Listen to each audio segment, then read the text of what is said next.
बिस्मिल्लाहिर्रहमानिर्रहीम। Verb forms में हम एडवांस लेवल पढ़ रहे हैं और इसमें हम वर्ब फॉर्म्स जो है वो डिस्कस नहीं कर रहे जो कि बेसिक हैं, वो आपको ऑलरेडी आती होंगी। हम उन कन्फ्यूजन एरियाज़ को देख रहे हैं कि जहाँ जाके ये सादा सी चीज़ें हमारे लिए कन्फ्यूजन का शिकार हो जाती हैं, हम कन्फ्यूज़ हो जाते हैं कैसा मसला क्या है। मिसाल के तौर पे एक वर्ड है जी हैंग। हैंग का मतलब होता है जी कोई चीज़ लटका देना, मतलब कपड़े वगैरह लटका देते हैं, आपने कोई तस्वीर लटका दी है, तो लिहाजा उसके लिए सेकंड और थर्ड फॉर्म हंग यूज़ होती है। ये इसके लिए हंग यूज़, हैंग हंग उसने तस्वीर लटका दी, ही हंग अ पिक्चर। ठीक है जी, तो लिहाजा इसको इस तरह हम यूज़ करेंगे। दूसरा जी हैंग जो है मिसाल के तौर पर किसी को फांसी देने के लिए इस्तेमाल किया जाता है, he was hanged till death. या कोर्ट आर्डर देता है कि the prisoner should be hanged till death, कि इसको मौत तक लटका के रखें। तो ये हैंग्ड होता है। तो लिहाजा आम तौर पर बच्चे जो है इन दोनों को आपस में कहीं जाके इंटरचेंज कर देते हैं और जिससे कन्फ्यूजन आ जाता है। नेक्स्ट वर्ड है जी बियर। बियर का मतलब होता है जी पैदा होना। बियर बोर्न, जैसे कि आम तौर पर he was born in Karachi, Quaid Azam के बारे में कहा जाता है। Allama Iqbal was born in Sialkot, Allama Iqbal Sialkot में पैदा हुए। तो ये वाला बॉर्न उसके लिए यूज़ होता है।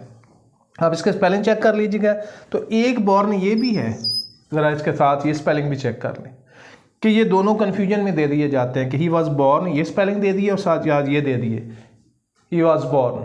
तो ये बियर का मतलब होता है जी टॉलरेट करना, बर्दाश्त करना। बॉर्न ये इसकी फॉर्म है। बियर बॉर्न उसकी फॉर्म है, बियर बॉर्न उसकी फॉर्म है। यहाँ पे सिर्फ ई का डिफरेंस है, इसको ज़रा नोट कीजिएगा। और प्लस इसकी जो सेकंड फॉर्म है और बोर जो अलहदा से एक वर्ब उसकी फर्स्ट फॉर्म, इन दोनों के दरमियान जो है कन्फ्यूजन एरिया आ जाता है। इस बोर का मतलब होता है जी बोर हो जाना। मतलब जैसे हम कहेंगे she was a bore personality, उसकी पर्सनैलिटी बड़ी बोरिंग किस्म की थी। ठीक है जी। या ये जो कहा जाता है कि ये पिस्टल जो है इतने बोर का है, जो होल है उसकी जो नैरोनेस है उसके लिए लफ्ज़ बोर का वर्ड यूज़ किया जाता है, उसके लिए बोर का वर्ड यूज़ किया गया। होल जो है कितना है, तो लिहाजा बोर यूज़ किया जाता है। तो लिहाजा अगर आप कहा जाए कि the pistol was of 32 bore, तो पिस्टल जो है वो 32 बोर का था, तो कौन सा बोर यूज़ करेंगे, उससे मुराद ये वाला बोर होगा। He was a bore personality, तो उससे मुराद ये वाला बोर है।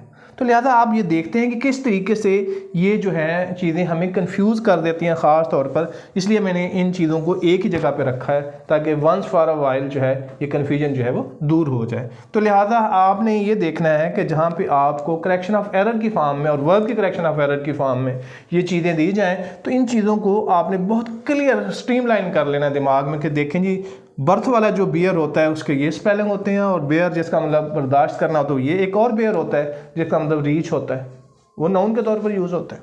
ठीक है जी। तो इसी तरह बोर को आप देख लें, बॉर्न को आप देख लें, हैंग को देख लें, तो ये सारे कन्फ्यूजन एरियाज़ हैं। इनको हमें सही तरीके से फिक्स दिमाग में जो है स्टोर करने की ज़रूरत है। Thank you.